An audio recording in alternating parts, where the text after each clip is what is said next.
Tierra Poole is a young, fun, 21-year-old mom of two. And although she's married, she's living alone in her Jacksonville, Florida apartment. Her husband Michael is away, again, serving in the United States Navy. And Tierra is lonely.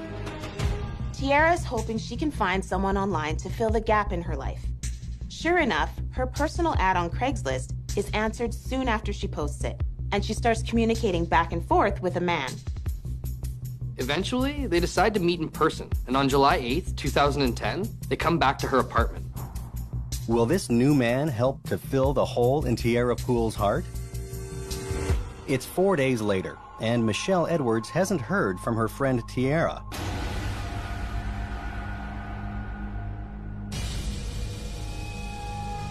Michelle is a close enough friend of the Poole family that she has a key. Michelle notices some items seem out of place in the living room, including Tierra's open purse on the table. Then she moves towards the master bedroom. Michelle opens the door and sees Tierra's hand. Then she sees the full horror in front of her.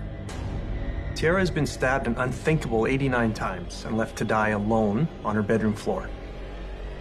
Lonely in life and abandoned once more in death, Tierra Poole is dead.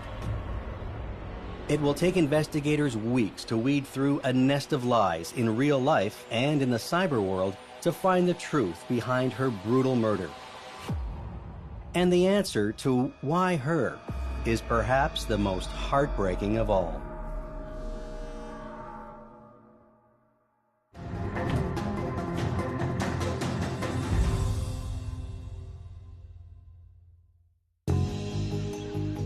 The state of Florida is well known for its laid-back atmosphere and coastal climate, and Duval County is no exception. The Northeast County offers all the benefits one could wish for in the Sunshine State. With 15 miles of Atlantic Ocean coastline, Duval County is a welcoming spot for anyone searching for leisure activities such as swimming and surfing. The city has lots of things to see and do, including the Jacksonville Jazz Festival, which has been drawing music lovers since 1979. The sunny, fun atmosphere of Jacksonville is where Tierra Michelle Brown, born on September 7th, 1988, grows up. Tierra is never lonely in her big and loving family of 6 children, including 3 girls and 3 boys. And in high school, her family grows once more, when she falls in love with her high school sweetheart, Michael Poole, and becomes pregnant with their first son. Tierra and Michael get married, have a second boy, and stay in Jacksonville. Their extended families are here, and the city offers a comfortable place to raise their children. They find the perfect spot in the Country Club Lake Apartments. The complex has a playground, swimming pool, and other amenities to keep them busy. These features are important to the couple. Since Michael is serving in the Navy, Tierra is alone a lot of the time. This must be hard for Tierra, having grown up in a crowded household with lots of siblings. But she and Michael are building a life together, and sacrifices must be made. Michael serves in the USS The Sullivans and is gone for weeks at a time. Marrying young takes its toll on Tierra, whose relationship with her husband deteriorates through time. He's not home a lot to help with sons Kenyon and Caden. Like a lot of military wives, she feels frustrated with the added responsibility. The way Michael sees the situation, like a lot of military husbands, he's working hard to make ends meet for his family, even if it takes him away for weeks and causes friction between himself and his wife. But Tierra has not given up on her own career dreams either. She's studying for a college course in medical billing. For moms like Tierra, staying at home is not enough. She wants an identity outside of a housewife and mother, and with her nurturing nature, a career in nursing seems like the perfect fit. She's hoping to eventually become a nurse, and ironically, even though she's frustrated at the Navy for taking Michael away so often, Tierra plans to achieve her goal through service in the Naval Reserves. But her determination to better herself is, unfortunately, not without its lonely moments. Tierra leaves her kids with Michael's mother while she studies at home, with an unhappy relationship with her father in the back of her mind. With the pressures of being a young mom with an absent husband and a college student, Tierra goes looking for a little release from her busy, lonely life.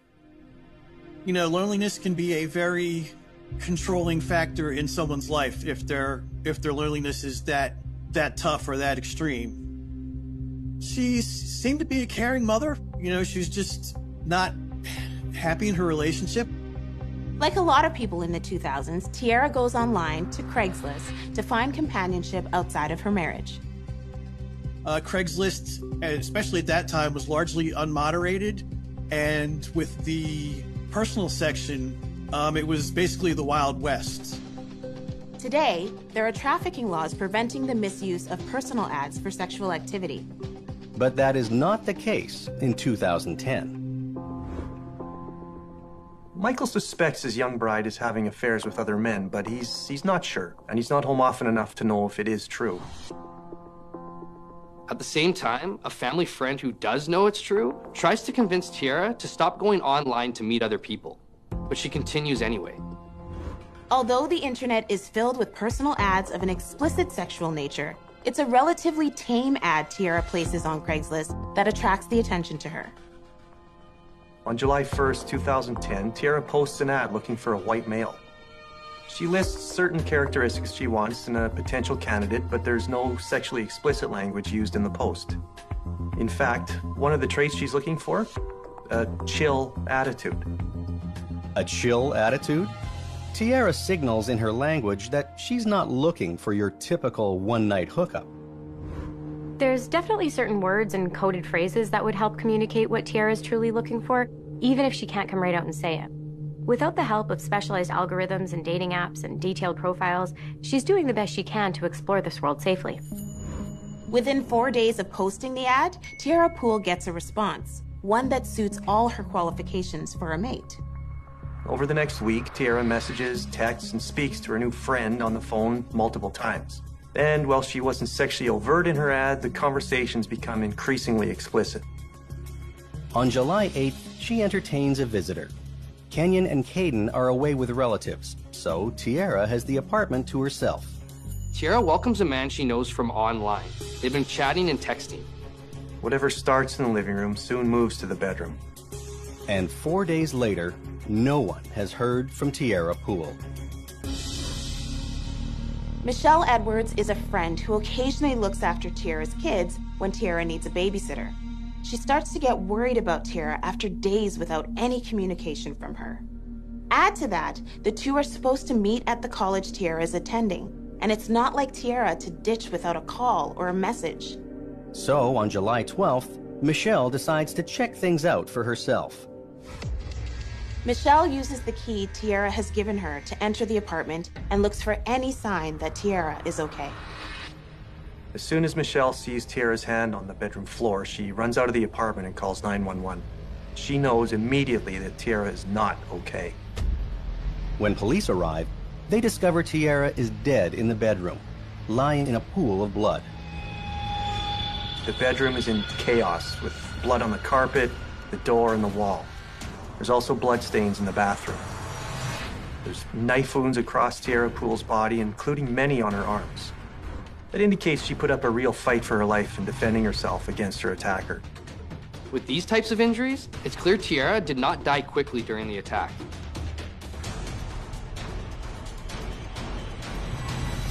It's the saddest of ends. 21-year-old Tiara Poole, a lonely military mom looking for a little companionship, dies alone on her bedroom floor. Her husband is now alone too, a widower. 2 young boys will grow up without their mother. And an entire city will soon learn about the terrifying implications of this murder.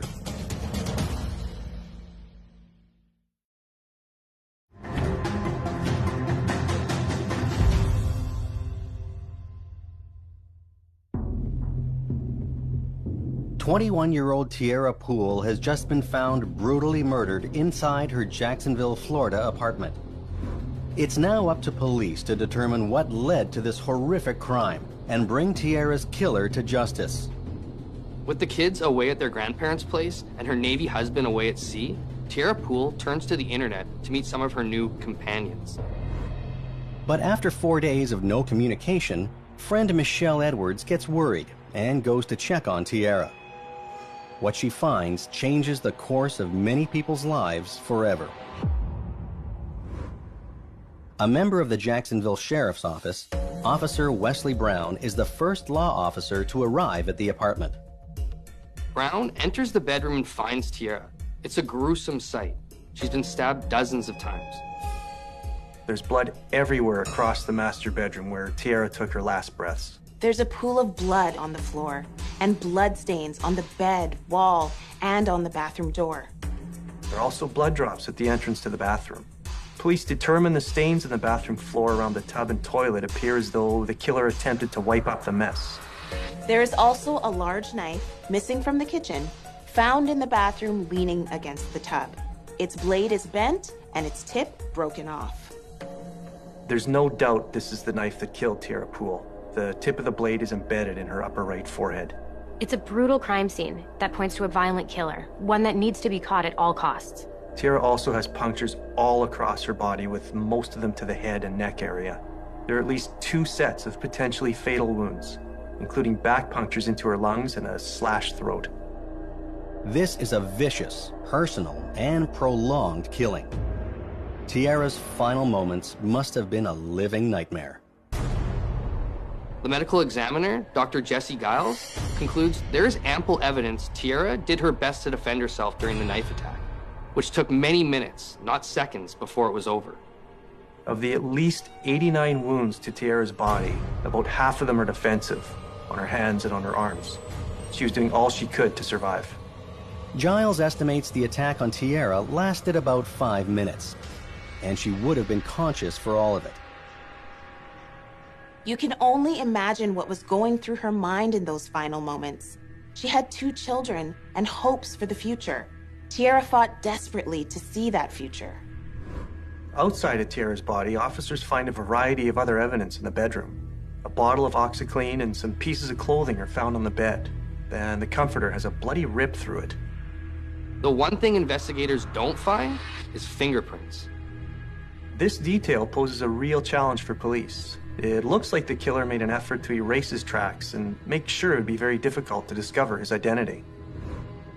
Back in the living room, investigators are working the secondary scene. One finding of note in the living room area is that there's no indications of forced entry into the apartment. This suggests Tierra knew her killer, or at least let him in voluntarily. Police can also tell the killer proceeded to steal a few items. Tierra's purse is on the living room table with much of its contents strewn about. Her wallet is open. And detectives notice the car keys for Tierra's 2003 Chevy Malibu are missing. So is her car from the apartment parking spot. Finally, police discover Tierra's cell phone on the couch. Investigators continue combing through the apartment and log a ton of physical evidence. But with no fingerprints, finding Tierra Poole's killer is not going to be easy. Police know from friends that Tierra was lonely and had started chatting with different men online. So Tierra's cell phone and computer are important places to start for law enforcement. Text messages on Tierra's phone to and from different men she had met or contacted through Craigslist are possible clues. The phone also sheds light on Tierra's activities in the days leading up to her murder. In her Craigslist ad, Tierra says she's looking for real chill guys to meet in person. At the time, Craigslist was still running a personal section, and there was no moderation or any kind of safeguards in place. She asks for men she could trust to come and meet her at her apartment, adding she is looking for guys without having sex on their brain. Her email address is colormecherry@gmail.com. One particular contact comes up again and again as police search Tierra's phone and computer records. Tierra's communications with this person include text messages that become, over time, sexually explicit. There's definitely a growing intimacy between the two. Most of these back and forth messages take place between July 6th and July 8th, the day Tierra is murdered. These texts lead investigators to their first name, David Spar. Thanks to Tierra's phone and computer records, the police finally have a suspect and their first real lead in the investigation. Detectives now set their sights on David Spar, a 19-year-old resident of Waynesfield, Georgia. By age 19, he already has a difficult history. from a terrible relationship with his mother and many stepfathers to alleged ties to street gangs. It's normal for children with childhood trauma to develop an outward aggression and anger towards the world as they grow into adults. But there's something about this bad boy that Tiara must like, because David Spahr answers Tiara's ad and she makes an online connection. What starts out as innocent flirting becomes increasingly explicit. The relationship heats up to the point that these two decide to take it a step further and express a desire to meet in person. While David lives in Georgia, his grandmother has heart problems and needs to visit St. Vincent's Medical Center in Jacksonville. Turns out he's going to be in town, so he and Tiara can get together. For 2 days before he arrives, Tiara and David communicate back and forth numerous times. They are very excited to be in the same room. David Spahr and his grandmother pull into Jacksonville on July 8th, and David is more than ready to meet his new love, Tiara. But suddenly, for some reason, the steamy Textapalooza comes to a screeching halt. The last text message David sends to Tiara is, "Guess you're mad at me." Maybe David's real-life hot afternoon with his internet hookup, Tiara Poole, is not going to happen after all. It's July 12, 2010, and Tiara Poole has just been found dead on the floor of her bedroom, 4 days after anyone last spoke to her. She has been stabbed multiple times and left alone to die in a pool of blood. In addition to the vicious, unsolved murder, police also discover a robbery has taken place in the modest apartment Tiara shares with her husband Michael and their 2 sons. Tiara's open purse clearly suggests someone looking for money or other valuables, but there were other clues of robbery in Poole's apartment too.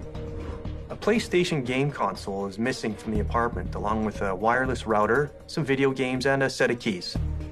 That set of keys belongs to Tiara's 2003 Chevy Malibu, which is missing from the building's parking lot.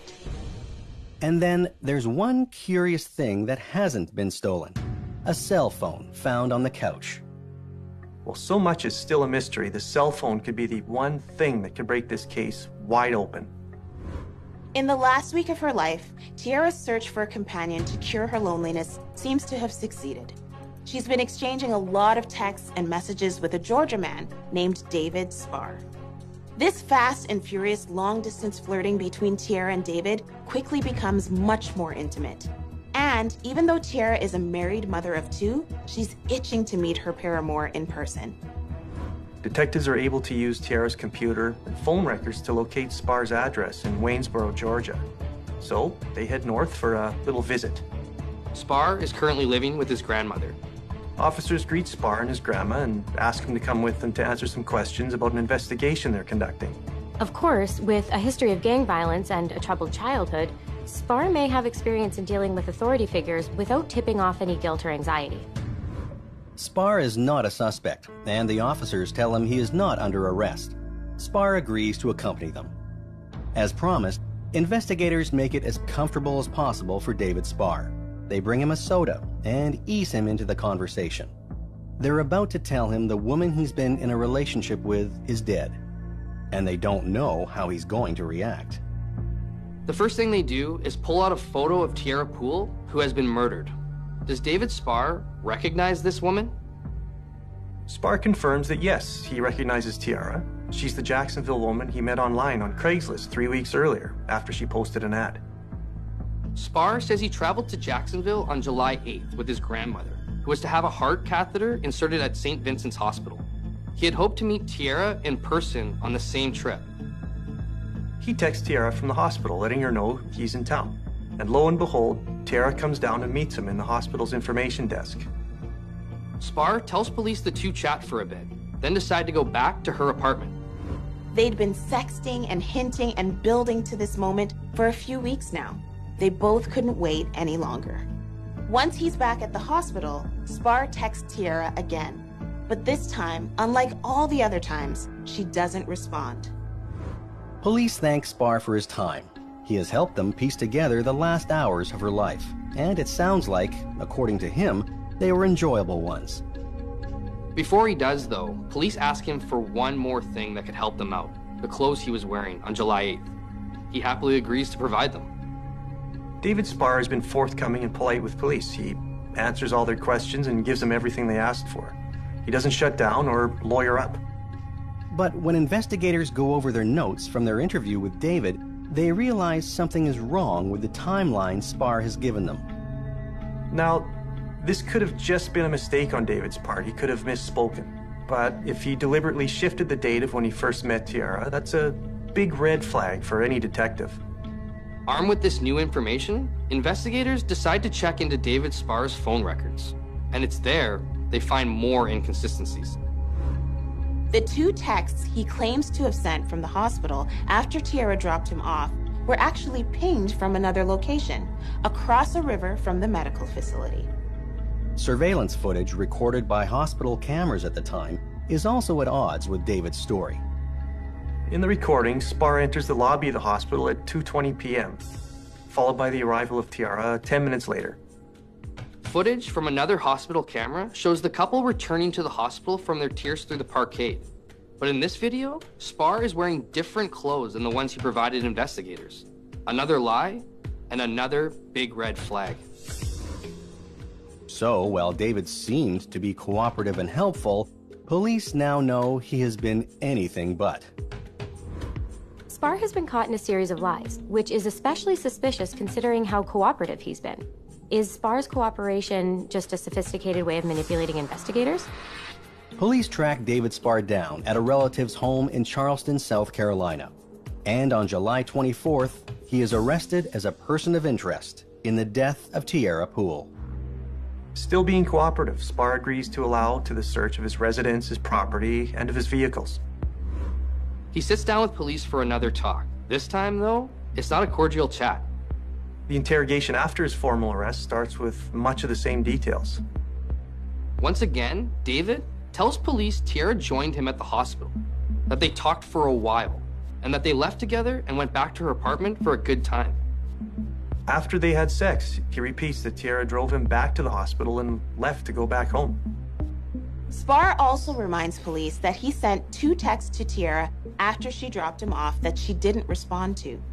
At 5:21 p.m., Sparr sends a message saying, "Don't bother coming," followed by another at 6:15 p.m. telling her, "Guess you're mad at me."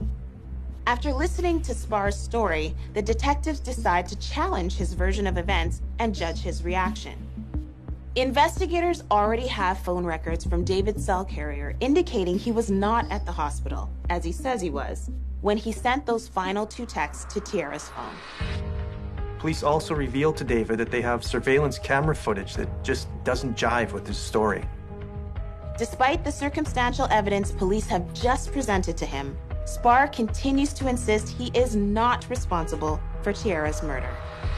And, truth be told, at this point, officers don't have any physical evidence linking him to the crime.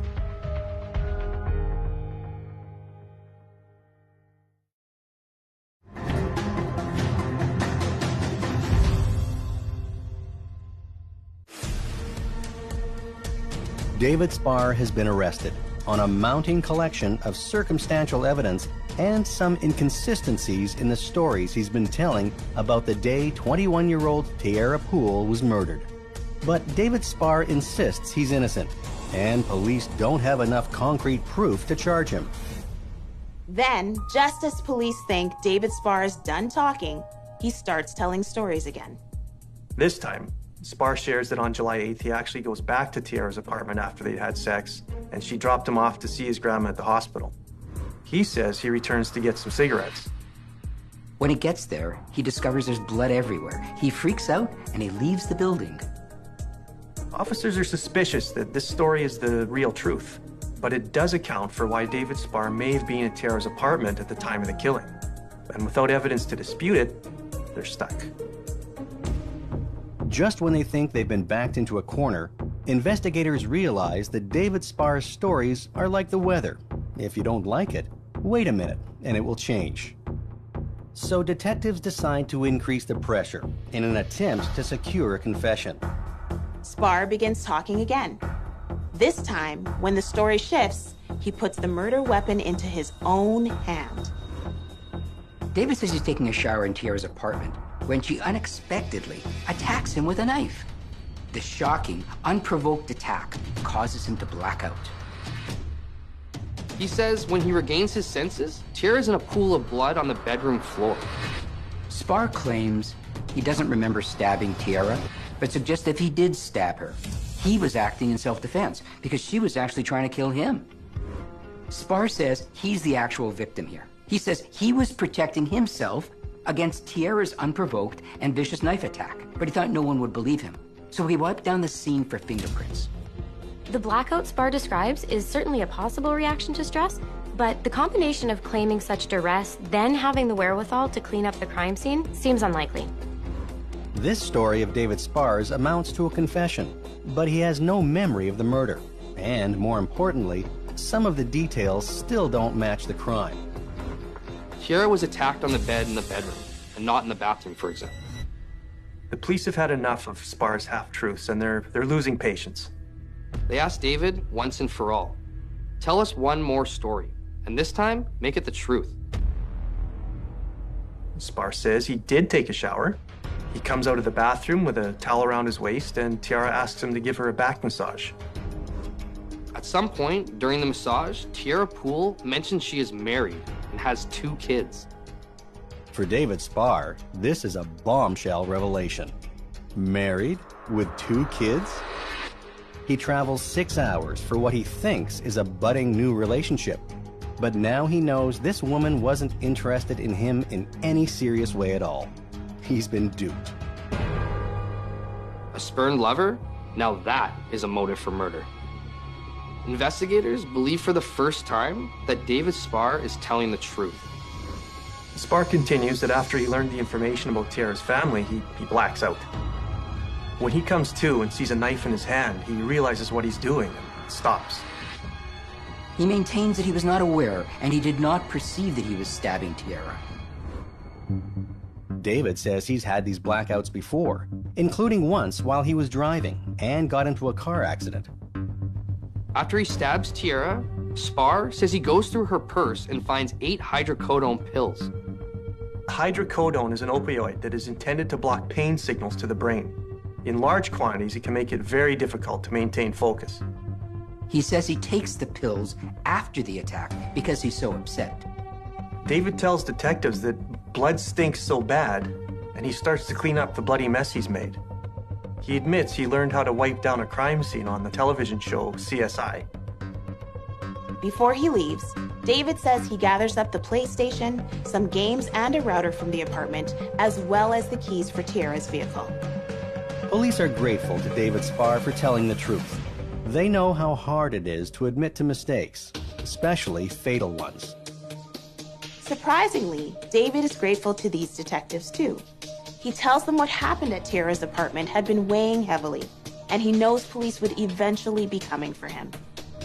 With the confession seemingly in the can, investigators breathe a sigh of relief. They believe they know the truth of what happened to Tiara Poole. But after hours of intense interrogation, David Spar is changing stories and numerous versions of events. And the fact police had lost their tempers. They wonder if they pushed David Spar too hard and led their prime suspect too far down the path. Is it possible this perfect jailhouse confession could be false?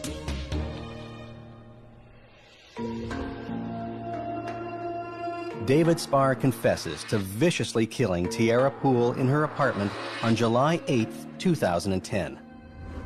But police wonder if they pushed him too hard and forced out a false confession. Ultimately, it will be up to the jury to decide. There's a reason why we have laws governing how criminal suspects are interrogated. In their desperation for the interrogation to stop, innocent people may end up confessing to crimes they didn't commit. Spar is indicted by a Florida grand jury for 1 count of first-degree premeditated murder and 1 count of first-degree felony murder, with burglary as the underlying felony. State prosecutors indicate they will seek the death penalty for Spar's crimes. Because of the unique online details of the case, the media dubs David Spar with the nickname, the Craigslist Killer. The trial begins on November 28, 2011 in the Duval County Courthouse. Spar is represented by attorneys from the Office of the Public Defender. Since police saw him last, Sparr's appearance has changed. When he was arrested, Spar looked fairly plain and clean-cut. Once his trial starts, his appearance hardens into that of a thug, with a shaved head and tattoos on the side of his face. He showed up for hearings having no tattoos going in. Then he started getting prison tattoos even before his trial.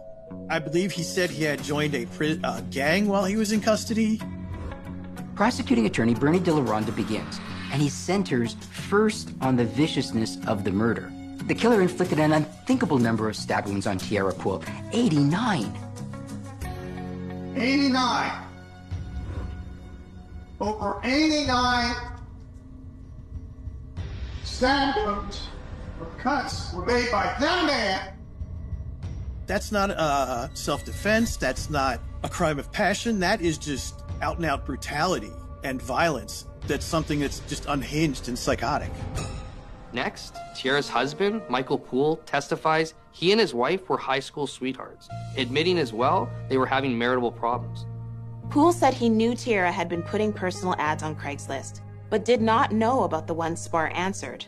The prosecution has evidence the text and call messages on Tierra's phone included contacts with other men, but Spar was the name that kept popping up the week she died. They emphasized that Tierra's personal ad on Craigslist said she was looking for friendship, and it was not sexually explicit. Yet the message between her and David Spar, starting on July 6th to the day of the killing on July 8th, get increasingly explicit. They included the two agreeing to meet the day of the murder at St. Vincent's Hospital, where his grandmother was a patient. The state continues with their case, and in total present 14 witnesses to testify for the prosecution. The most damning testimony for the prosecution comes from Spar's former girlfriend, Ashley Tunings, the mother of his child. She tells the court Spar confessed to her he had killed Tierra.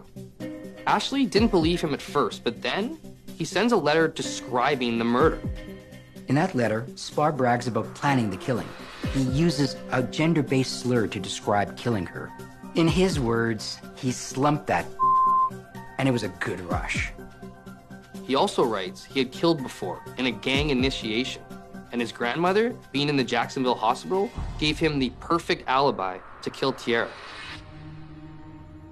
I can't understand someone like that. It's beyond me how someone can just carelessly take someone's life just for the thrill of it. Just shows how uncaring and unfeeling Spar was. Spar is obviously fuming at Ashley as she leaves the stand. He mouths the B word at her in full view of the jurors. A truly bizarre detail is that Spar murdered Tierra just one day after his 19th birthday.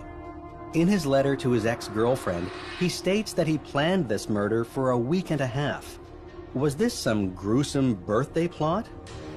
Spar's defense attorney, Refik Eller, tries to block the letter from being introduced into evidence. Ashley's testimony is damning. So damning, in fact, it could put Spar away for good.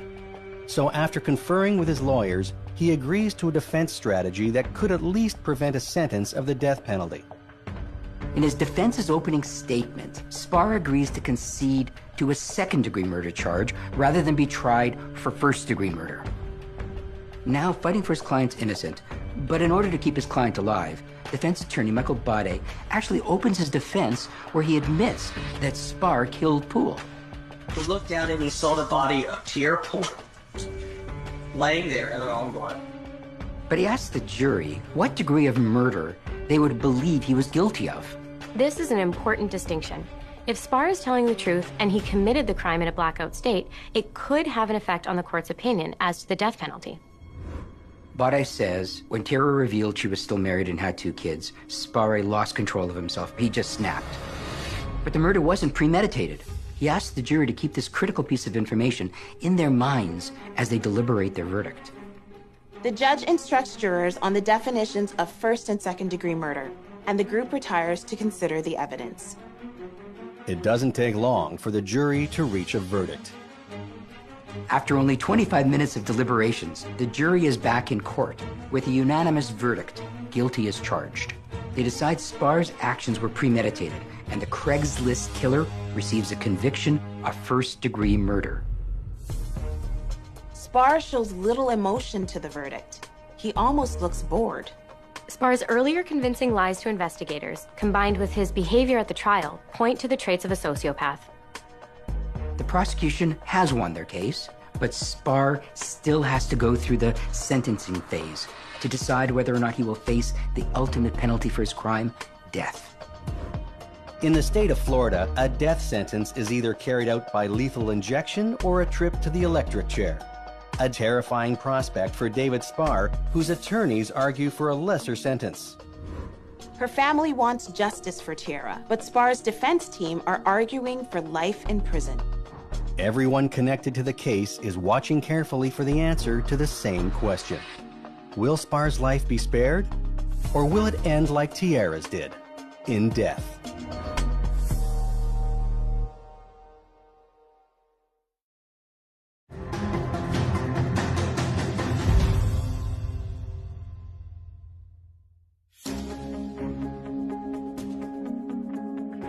It's March 2012, and 20-year-old David Spar's ultimate fate rests in the hands of a jury.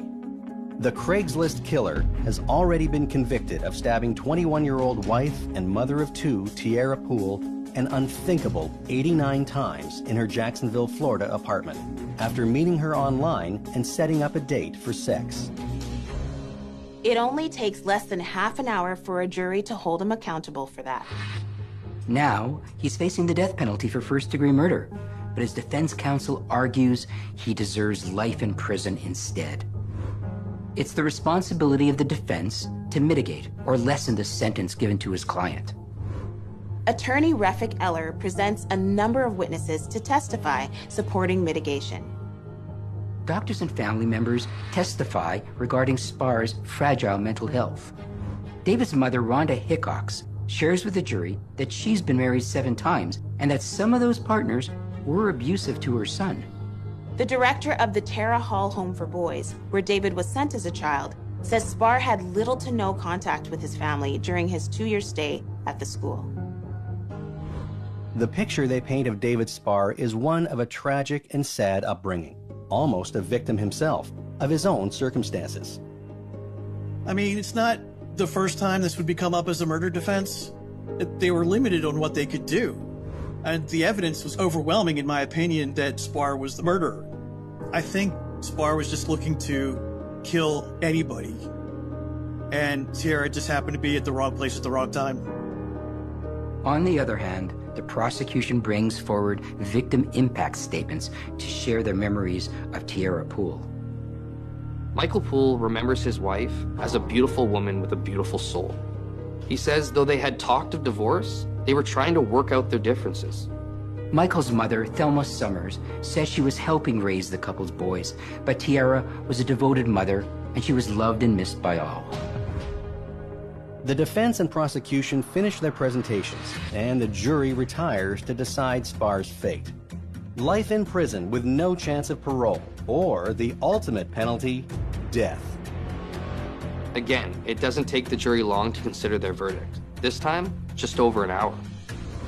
The jury sentences David Spar to death. I think with the jury selecting the death penalty, it definitely correlates to the viciousness of the crime itself. Just the uncaringness that Spar had for his victim. Just his complete lack of empathy or any kind of decency. After the sentence, prosecutor Bernie De La Ronda spoke to reporters. This case cries out for the death penalty. I mean, by that sentence, it ensures that evil will no longer walk among us. I think the letter was telling. He finally told, he thought, his ex-girlfriend, I don't know why he did it, but maybe he just wanted to get it out. He likes to brag about what he did. He thought it was a thrill pill. It's sad that a young lady is no longer among us because he wanted to experience the joy of murder. Tiara's aunt also expresses her gratitude that the trial is done and justice was served. I'm just happy this is all over with. This has been so long for our family. Tiara's not with us anymore, and this is what he needs. He needs to be put to death. In the years that followed Spar's trial, his defense team changes members, and repeated efforts are made to get him off death row. In 2019, attorney Stacey Biggert addresses the Florida Supreme Court. She says the defense team during Sparr's murder trial was ineffective and disorganized. Yet the Supreme Court upholds the death sentence, noting that though there were weaknesses in the defense of Sparr, the foundation upon which the verdict was reached is sound. Another appeal in 2023 was again denied. Today, David Sparr is still on death row, one of the 2 youngest convicts awaiting execution in the Florida Department of Corrections system. Though the title has been attributed to at least one other killer in the last 20 years, David Sparr is still known as the Craigslist killer in the state of Florida. Craigslist no longer has either their escort section or their personal section. They stopped both of those sections due to not only political pressure, but public pressure as well. Even though you can't call it a happy ending, perhaps the death of Tierra Poole can serve as a cautionary tale about the predators out there in the world waiting to prey on the loneliness of others. I just think people in general need to be more cautious when it comes to meeting someone online, even today. If you're meeting someone for the first time, take someone with you, meet them in a public place, in a well-lit place, during the day, if at all possible. Just there are so many safeguards that need to be taken when engaging in a meeting like this. Although Tierra Poole felt alone in life, perhaps there's comfort to be found in knowing that, thanks to the tireless work of investigators, she had a circle of support around her in death. And the person responsible is sentenced for her senseless murder.